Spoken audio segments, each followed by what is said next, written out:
much better. What do you think you're doing? I thought everything was fine. That trust was the foundation of our marriage, and that jealousy was for insecure people, until the day I had to travel. Scene 1, the confession. That still embarrasses me. There's a very specific kind of shame in telling this story. It's not just the shame of being cheated on. That one people understand.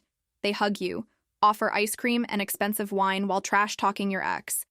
It's the shame of having been an accomplice in my own betrayal, of having made everything easier, of having handed over the house key, the access codes, and said, "Make yourself at home," to the person who was about to destroy everything I had built. My name is Clara, and for years I was proud of being the modern wife, the chill wife, the one with no hang-ups, the one who didn't make a scene, didn't snoop through drawers, didn't check phones. Jealousy is lack of trust, I repeated like a mantra whenever a friend complained about her boyfriend. If you get paranoid, the problem is you, not him. What an idiot I was. And the worst part is that when I think back to that time, before everything collapsed, I remember feeling genuinely happy. Or at least that's what I kept telling myself every morning when I woke up next to Gustavo, with the cats jumping on the bed, the smell of coffee coming from the kitchen, that sense that life was going exactly the way it should. But was I actually happy? Or was I just so busy pretending to be happy that I didn't notice when the real thing slipped away? Sometimes I grab my phone and stare at that cursed selfie, the one he sent by accident that night. I zoom in until it's pixelated, until my eyes burn. I try to find a way not to see what's there in the reflection, a way to go back in time and never notice that bare shoulder behind him. But you can't unsee what's been seen.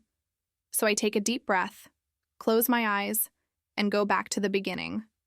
Before the selfie, before the cameras, before the fake pregnancy and the DNA test. Back to the time when I still believed trust was enough. And I start telling the story. Scene 2. When everything still felt perfect. Before everything fell apart, my life seemed pretty normal, even a little boring. You know that kind of routine that, if you told someone about it, would sound like a margarine commercial. That was us. Me and Gustavo had our rhythm, fresh coffee every morning at 7, the smell spreading through the house before the alarm even went off.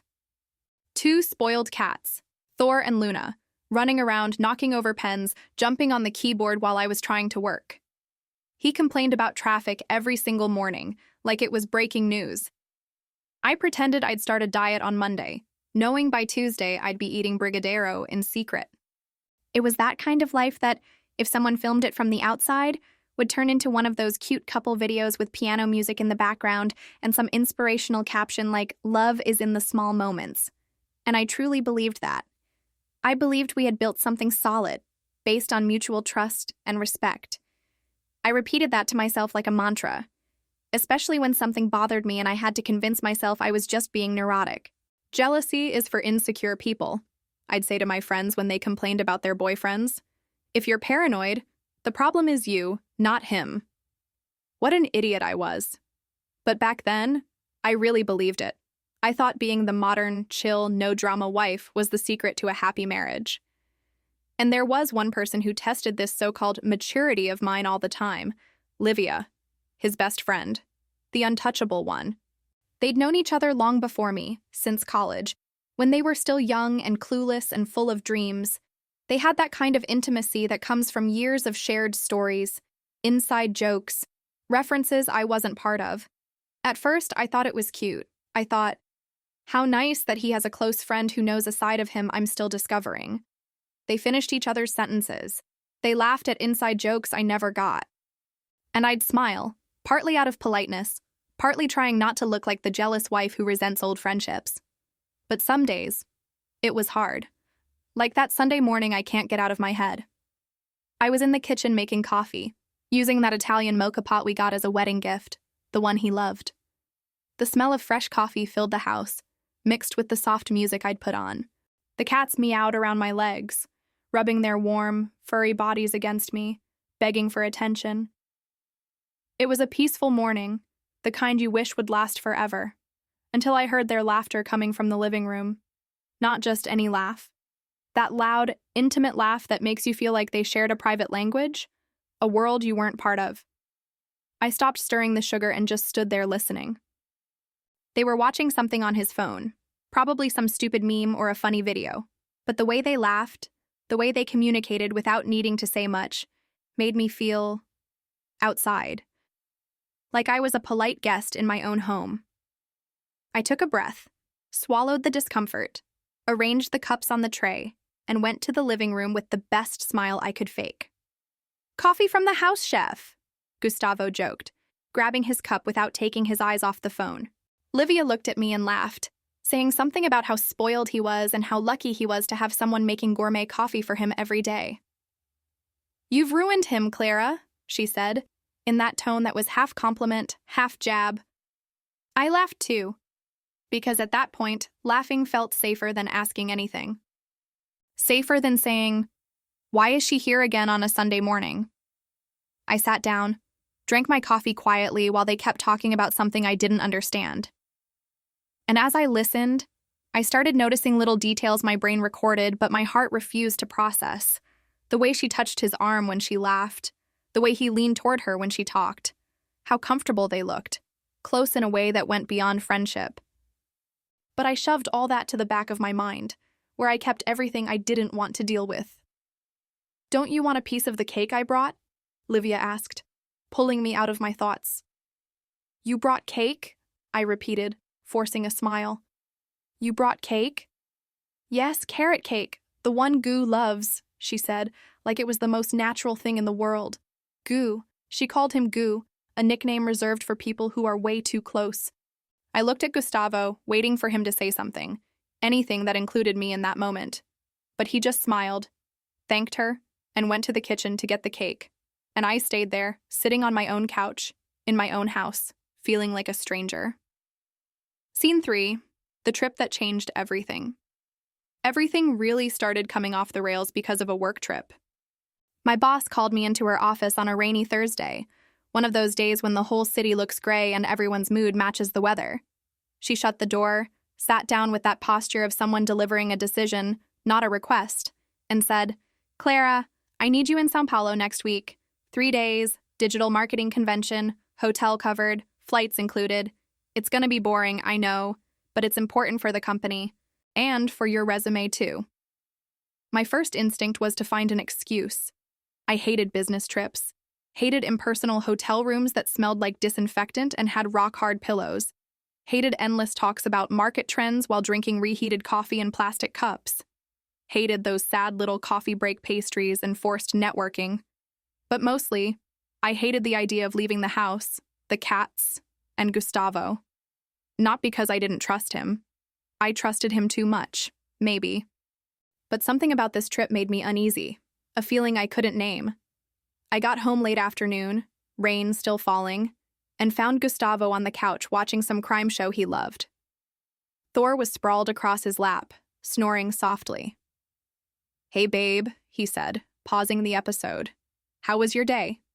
I sat beside him, kicked off my shoes, and said, "My boss wants me in São Paulo next week. 3 days." I waited for some reaction, maybe "But you just traveled last month?" or "I'm gonna miss you." But instead, he looked strangely excited. "Babe, you have to go. That's a great opportunity, and I'll take care of everything here. Relax." It caught me off guard. Why did he look so happy about me leaving? "But what about the cats?" I pushed, trying to fish for a valid excuse to refuse the trip. "I can handle the cats," he said, petting Thor without looking at me. "And if I need help, Livia can help out. You know the cats love her." And there it was. The suggestion I didn't ask for. The door I didn't open. Her name, again, slipping into our life like something inevitable. Something tightened inside me. My stomach dropped. My throat dried. I felt that heat climbing up my neck, that feeling that something was wrong, but I couldn't pinpoint it. I stayed quiet for a few seconds, watching him lounging there, too comfortable, petting the cat like he'd said the most normal thing in the world. You already talked to her about this?" I asked, trying to sound casual. "No, not yet," he said, "but I know she won't mind. She always asks about the cats anyway." "Of course she does." I breathed in, counted to 10 in my head, and said with the firmest voice I could manage, "Okay, if you think you can handle it." But deep down, in that dark place we avoid looking at, a part of me was already turning that trip into something else. A test. A test he didn't know he was taking.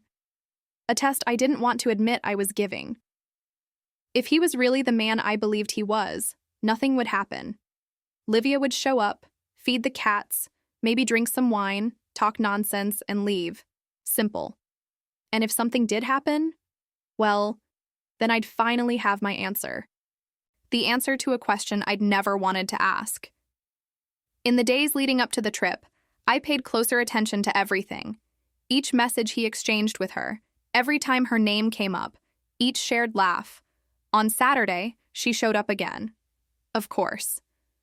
She rang the doorbell around 4 in the afternoon, carrying a grocery bag and that big smile that seemed to say, "I belong here as much as you do." "Hi, guys. I brought some stuff so we can make that dinner we talked about," she announced, walking in without waiting for an invitation. What dinner? When did they plan a dinner? I looked at Gustavo, waiting for an explanation. "Oh, right," he said, like he remembered something unimportant. "Livia suggested we make that Italian recipe she saw on Instagram. I thought it'd be fun, so I said sure. Did you notice he didn't ask me? Didn't check if I wanted a guest on Saturday?" He just agreed, because it was her. I forced a smile. Sounds great. We spent the afternoon in the kitchen, the three of us, making the Italian recipe. She was running the show, acting like the chef, and he followed every instruction with a grin. I was the helper, washing dishes, chopping onions, pouring wine. At dinner, the conversation revolved around old memories, college stories, people I didn't know. I listened, laughed when it felt appropriate, but inside I felt myself disappearing. After she left, late at night, I lay in bed next to Gustavo and stared at the ceiling. "Did you like the dinner?" he asked sleepily. "I liked it," I lied. "Livia's amazing, right?" he continued. "I'm lucky to have a friend like her." Lucky him. I turned to the side, back to him, and closed my eyes. And that night, in that bed, I made the decision. I'd go on that trip. I'd leave the two of them alone. And I'd find out, once and for all, whether my intuition was right or if I was just a paranoid wife creating problems out of thin air, because I couldn't take the uncertainty anymore. Scene 4. The days of denial. The first days of the trip were, in theory, calm. I went to the talks, pretended to pay attention, wrote random stuff in my notebook, and checked my phone every now and then just to see if he'd messaged me. He sent photos of the cat sleeping, silly videos of him in the kitchen trying to make pasta. "Good night, babe. Love you, come back soon." The video calls looked like a commercial for a happy household. He was on the couch, one of the cats on his lap, the TV on in the background, and a smile that, if not totally genuine, was at least convincing. "Everything's under control here," he'd say. "You look hot in that tired executive outfit." I'd laugh, fix my hair, and a bit of the guilt for doubting him faded. I even started thinking maybe I was being unfair. Maybe I'd been contaminated by internet horror stories and Netflix dramas, seeing red flags where there weren't any. On the second night, I sent a message I hadn't sent in a long time. "You know, I'm proud that I trust you." He replied with a heart emoji and a forever. At that moment, it felt like some invisible test I didn't mean to give had been passed. I had no idea the real test was still coming. One of those nights, after a long day, I got back to the hotel exhausted. The AC was too loud and too cold, and the yellowish lamp made the room look even more impersonal. I showered, put on a loose t-shirt, lay down, and grabbed my phone, expecting another silly message, another cat video.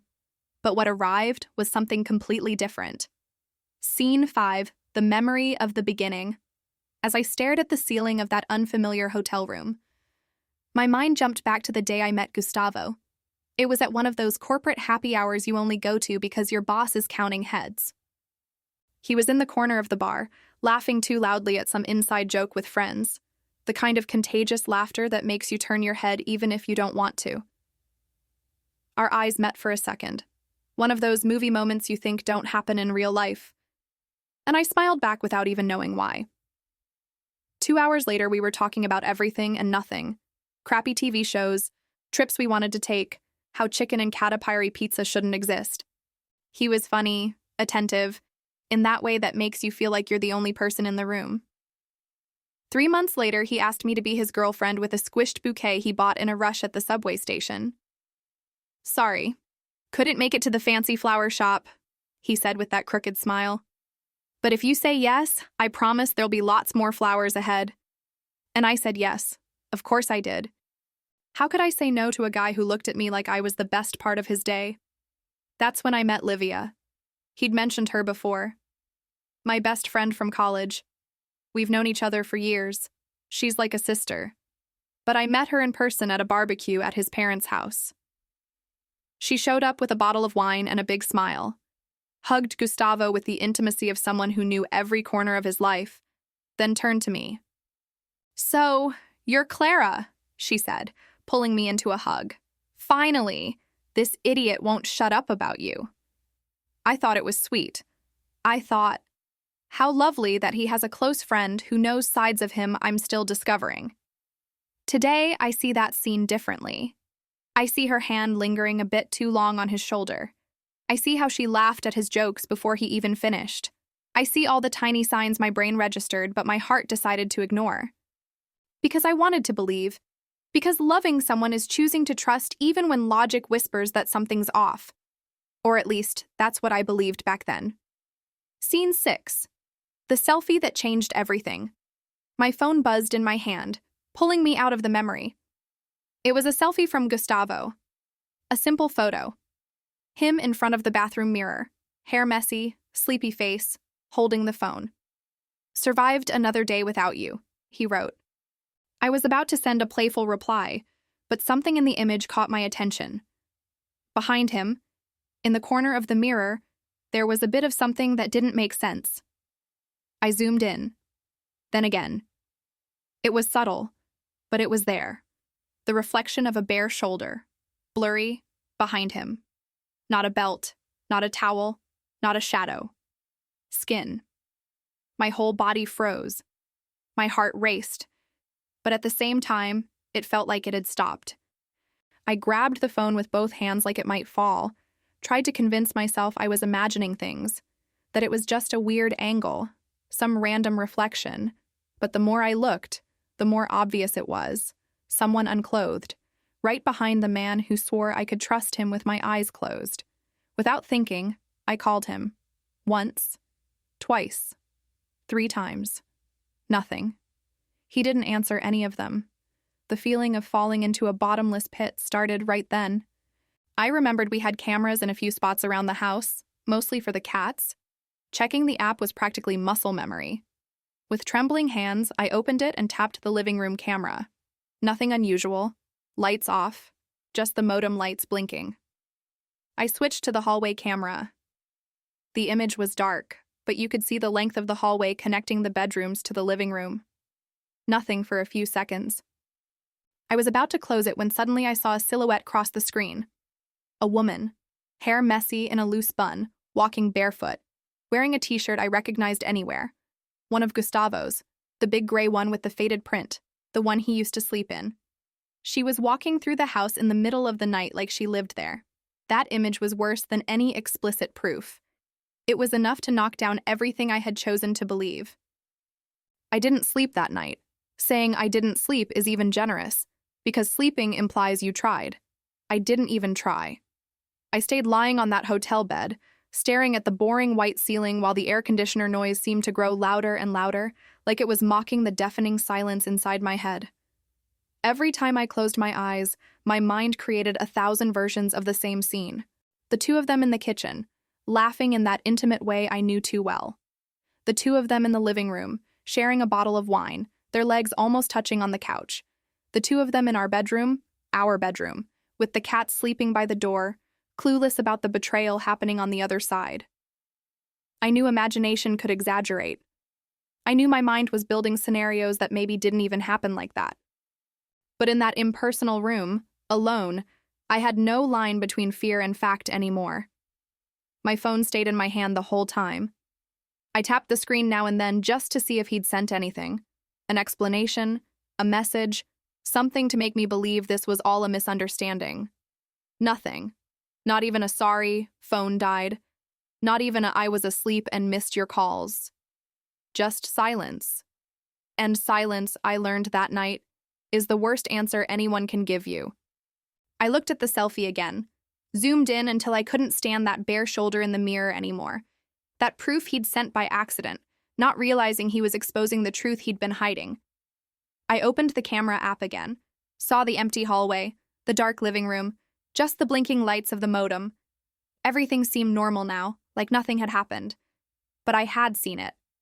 I had seen her walking around my house in the middle of the night, wearing his t-shirt, like she belonged there just as much as I did.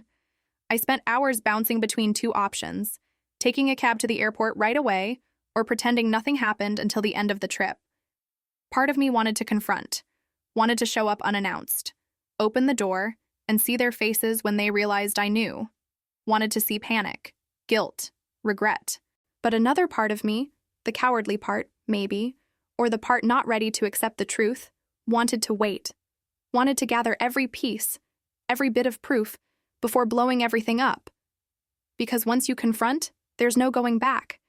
There's no acting like you didn't see, like you don't know, like everything's fine. Once you open that door, the marriage you knew dies, and I wasn't ready to bury it yet. At 3 a.m, I found myself in the hotel bathroom, staring at the mirror with bloodshot eyes, swollen face, messy hair. I splashed cold water on my face, trying to wake up from that nightmare. But when I lifted my head and looked in the mirror again, reality was still there. I was still the betrayed woman, the wife who trusted too much, the idiot who made her own betrayal easier. I went back to bed, grabbed my phone again, and did something I knew I shouldn't.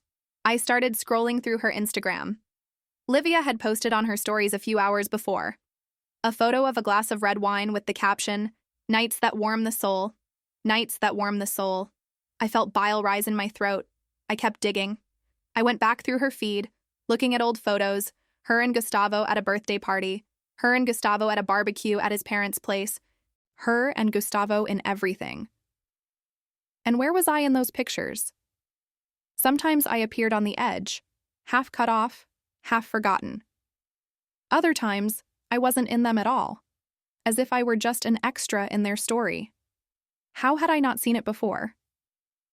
I tossed the phone aside and buried my face in the pillow, smelling that weird industrial fabric softener hotels always use. Nothing in that room smelled like home. Nothing comforted me. When the sky started brightening with that gray, faint light that comes before sunrise, I had already made a decision. I wasn't going to wait. I wasn't going to finish the convention, pretend everything was normal, fly back on the scheduled flight like none of this happened.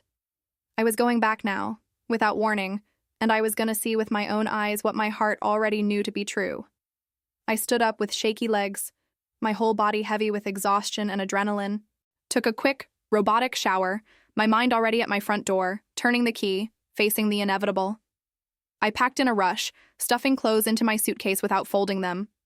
I didn't care if they wrinkled. None of it mattered anymore. I went down to the front desk with a crushed face but an oddly cold mind. The receptionist looked at me with that polite sympathy and asked if something had happened. "Family emergency," I lied. It wasn't a lie, really. My family, or what was left of it, was collapsing at that exact moment. In the taxi to the airport, I watched the city through the window.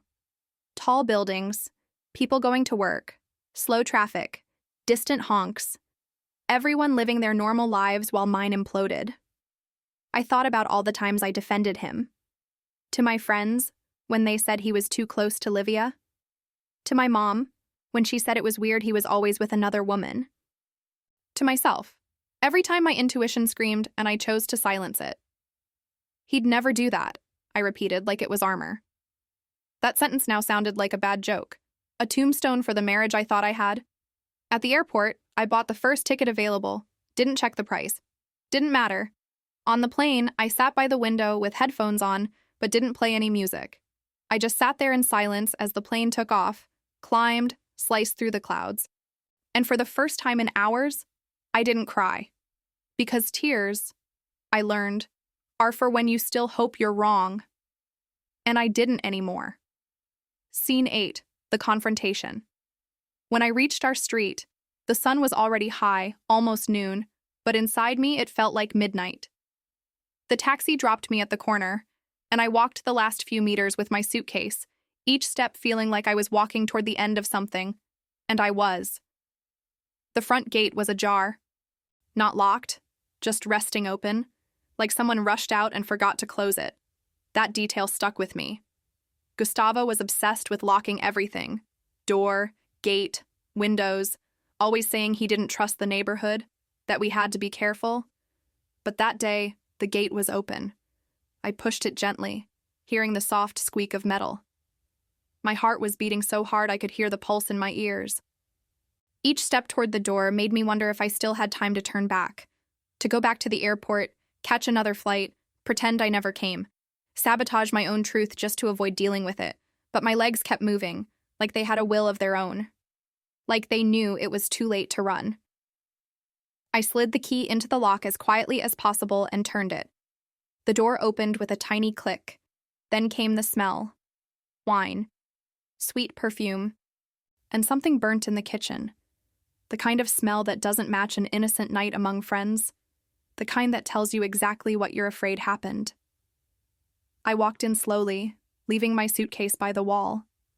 The house was quiet, but not a peaceful quiet. A heavy one, like something had just happened. The cats ran toward me, meowing, rubbing against my legs, like they'd missed me. I pet Thor quickly, but my eyes were already locked on the hallway leading to the kitchen. That's when I heard voices. Low, almost whispers.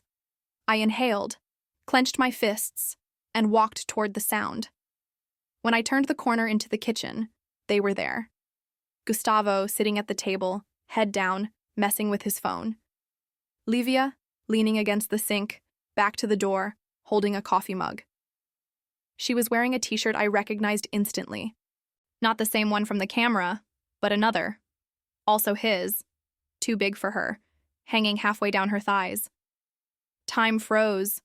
For a few seconds that felt like forever. Nobody moved. Nobody spoke. Then she turned around. Her face turned pale. Completely pale. The mug nearly slipped from her hand. Clara. Gustavo's head jerked up, his eyes wide like he'd seen a ghost. Babe, he said, his voice trying to sound surprised but only sounding guilty. Hearing babe in that moment was almost offensive. Almost funny if it weren't so tragic. You came back? He added, as if it wasn't obvious. I wanted to laugh. I wanted to shout, yeah, surprise. But instead, all I managed was, is this what's left of our trust? He opened his mouth to answer, but I raised my hand, cutting him off. No, I said. Don't talk, not yet. Just let me understand what I'm seeing here. I looked at the table. 2 wine glasses with leftovers at the bottom, dirty plates stacked in the sink, an empty bottle on the floor, and her wearing his clothes at 11:30 in the morning. Clara, I can explain, Gustavo said, taking a step toward me. Then do it, I said, arms crossed. Explain why she's wearing your clothes. Explain why the gate was open. Explain that selfie you sent last night with someone's bare shoulder in the mirror. He froze. You saw it. I did, I said, feeling the burn of tears but refusing to let them out. I saw everything.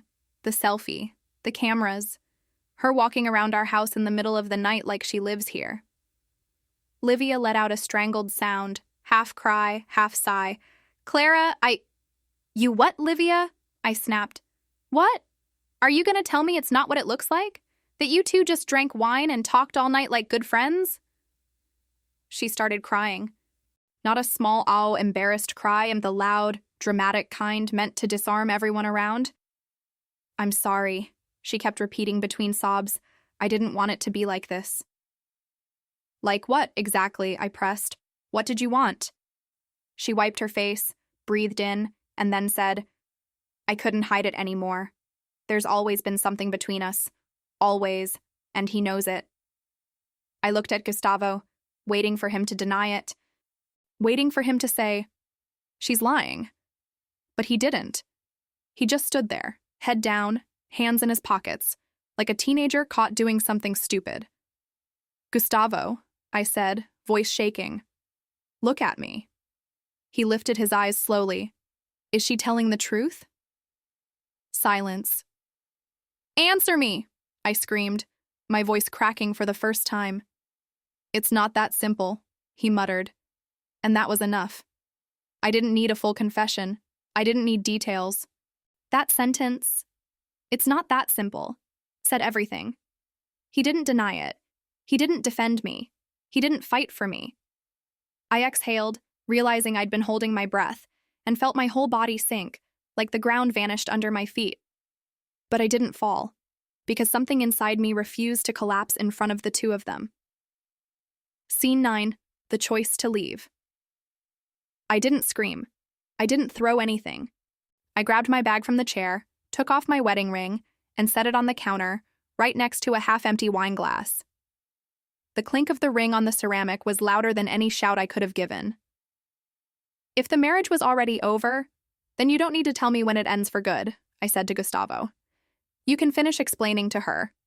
I walked out feeling like I was watching the scene from outside my own body. The cats meowed in the living room, confused. I shut the door behind me and decided I didn't want to be a character in that story anymore. I went straight to my friend Anna's place. She opened the door in pajamas with a shocked face. "Tell me this is a prank," she said when I told her the basics. I couldn't tell her everything. Not the shoulder in the mirror, not the cameras, not the things Livia said. I just said, "I saw enough." I spent a few days on her couch, wrapped in a borrowed blanket, listening to the soft rain against the window while my phone vibrated constantly on the coffee table. Gustavo called, sent voice messages, long texts, begged, pleaded. His family messaged too, wanting to understand better. Half the people thought I overreacted. The other half just wanted the drama details. I didn't want to satisfy either side. Scene 10, isolation and shame. Humiliated doesn't even begin to cover how I felt. It was like I'd lost all my roles at once. Wife, friend, confident woman. I became the official fool in the story, lying on Anna's couch, wrapped in a borrowed blanket, listening to the rain and the constant buzzing of my phone. I felt smaller than ever. The taste of old tears and reheated coffee stayed in my mouth for days. I reread old messages from him on my phone, looking for signs I missed, and I found plenty. So many little signs my heart ignored because trusting him felt easier than questioning him. Then came the second bomb. A mutual friend sent me a screenshot. It was a post from Livia, a picture of her holding a pregnancy test. Caption: "Sometimes the love of your life is the one you couldn't have at the right time." Life finally put everything in place. People congratulating, sending hearts, "Auntie already loves you," that kind of thing. And one question that hurt more than all the rest: "Is it Gustavo's?" She replied with a silence emoji and a heart. She didn't need to say anything. The narrative was ready. He fell for the best friend, cheated on me. Everything ended, and now he'd be the father of her true great love. I became the villain holding on to a dead marriage. Scene 11, the DNA reveal. That's how I ended up in a clinic, sitting in an uncomfortable chair. The smell of disinfectant burning my nose, my leg bouncing nonstop. Something inside me woke up. Not revenge, exactly. More like self-preservation. If there's one thing I don't accept, it's being painted as the villain of a story I didn't write. I got, in a slightly messy way, a sample for a DNA test. I won't get into the details, but let's just say when a lie wants to be born, someone will eventually doubt it. I was that someone. I requested the test without explaining the whole story. The woman at the clinic gave me a curious, pitying look, but didn't ask questions. When I went back days later to pick up the results, my hands were sweating so much the envelope almost slipped. The sound of footsteps in the hallway made my nerves spike. My knee wouldn't stop bouncing. Back at home, alone, I ripped the envelope open slowly, the rough paper between my sweaty fingers, the dry sound of unfolding something that would change everything. I read it once, twice, 3 times. The result was clear. The baby wasn't Gustavo's. That day, for the first time since it all started, I laughed. Not a happy laugh, a nervous, bitter, borderline hysterical one. I laughed at the situation, at myself, at them. Livia had used a pregnancy that wasn't even his to try to erase me from the story for good. And somehow, he'd been played too. In the middle of all this, I was the only one who knew the whole truth. That piece of paper was more than a test. It was power, a choice. I could do whatever I wanted with it. Scene 12, the truth comes out. But I wasn't the one who made the next move. He was. Gustavo called and asked me to meet him at his parents' house. "It's important," he said. "It's about all this. About her. About you. I need you there." My first instinct was to say no. I didn't want to be a spectator at some dramatic apology show. But something in his tone, and the fact that I had the test in my bag, made me go. When I got there, my heart was racing like I was walking into a courtroom. His whole family was there. Mom, dad, siblings, nosy aunt, gossiping cousin. Livia, too, sitting on the couch, hand on her belly like she was guarding a trophy. The air felt thick, heavy. I sat in a corner chair, keeping my distance. Gustavo stood in the middle of the room, looking smaller than I remembered. "I brought everyone here because something needs to be cleared up," he started. His mom clutched a rosary. His dad stared at the floor. The aunt whispered to someone. "I failed Clara," he said, finally saying my name out loud like he'd forgotten it until now. "I failed our marriage, her trust, everything we built." It wasn't easy to hear. Every word hit late. "But there's something I didn't do," he continued, turning to Livia. "I didn't get you pregnant." The room went dead silent. He pulled a paper from his pocket, looking just like the one I had in my bag, and held it up with a shaking hand. "The DNA test shows the baby isn't mine." The sound of cutlery hitting the plates in the kitchen echoed like a crash. Something fell, clattering loudly. His mom put a hand over her mouth. Livia's face drained of color, sweat shining on her forehead under the light. "You're lying," she said, half standing. "You did this to humiliate me." Gustavo tossed the paper into her lap. "I've lied about a lot in life," he said, "but not this." Nobody looked directly at me, but I felt everyone's eyes on me anyway. Seeing her mask fall in front of everyone felt like justice in a strange, painful way, because none of it erased the fact that he had betrayed me somehow. Maybe not exactly how she said. Maybe not in the full story she invented, but he had. He betrayed trust, intimacy, the promise of, "She's basically my sister." Scene 13, who deserved my trust? People ask if I forgave him. Honestly, I don't know. Some days I feel like yes, it passed. It turned into one more heavy story I tell, like someone describing a movie that stuck with them. Other days, all it takes is a clock ticking or a whiff of a perfume like hers to bring the tears back as if it just happened. What I know is, I didn't go back to that marriage. Not the version that existed before. Even when I tried talking to Gustavo afterward, it always felt like I was talking to a stranger wearing the face of the man I loved. Today, I live somewhere else. The cat stayed with me. The one thing we agreed on without a fight. When I brought them into the new apartment, the first thing I did was put their bowls down and watch them explore, sniffing everything like they were approving the place. When I finished unpacking the last boxes, I decided to face something I'd been avoiding, opening the photo box, the ones that used to hang on the living room wall. Each frame was a small emotional trap. Us at the beach, us on New Year's, us in our first apartment, me in a white dress, him in a suit, the priest, everyone smiling. I laid them all out on the table, one by one. I didn't cry, I just looked, like I was analyzing some stranger's album. I made 2 piles. In one, the pictures where he was the center, with me. In the other, pictures with the cats, or with me alone, or ones that still held something good.